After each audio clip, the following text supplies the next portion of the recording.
Ngayon, ating pag-uusapan ang isang lugar na tigib ng hiwaga, ang Point Nemo. Alam niyo ba na ang Point Nemo ay kilala bilang Oceanic Pole of Inaccessibility? Ibig sabihin, ito ang pinakamalayong punto mula sa anumang kalupaan sa buong mundo. Isipin niyo, nasa gitna kayo ng karagatan, at ang pinakamalapit na tao sa inyo ay ang mga astronaut sa International Space Station. Pero bakit nga ba walang nakakarating dito?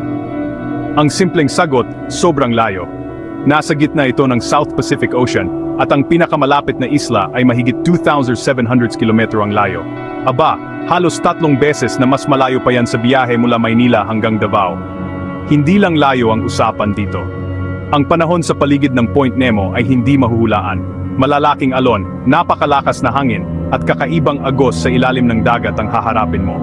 Para kang naglalakbay sa isang lugar na walang kasiguraduhan. Ngayon, tuklasin naman natin ang mga kwento at haka-haka na nakapaligid sa Point Nemo. Isa na rito ang Spaceship Graveyard. Dito inihuhulog ang mga lumang satellite at iba pang basura mula sa kalawakan na bumabalik sa Earth. Bakit dito?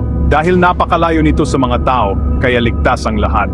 May mga kwento rin tungkol sa mga kakaibang nilalang na naninirahan daw sa kailaliman ng dagat malapit sa Point Nemo. Mga halimaw sa dagat, mga alien, at iba pang hindi may paliwanag na mga bagay. Siyempre, wala pang solidong ebidensya, pero marami pa ring mausisa na gustong magsiyasat. At siyempre, hindi mawawala ang mga conspiracy theories.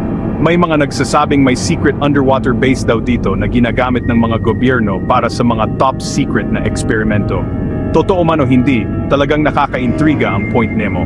Sa kabila ng lahat ng misteryo, ang Point Nemo ay nagpapaalala na marami pa tayong hindi nalalaman tungkol sa ating planeta.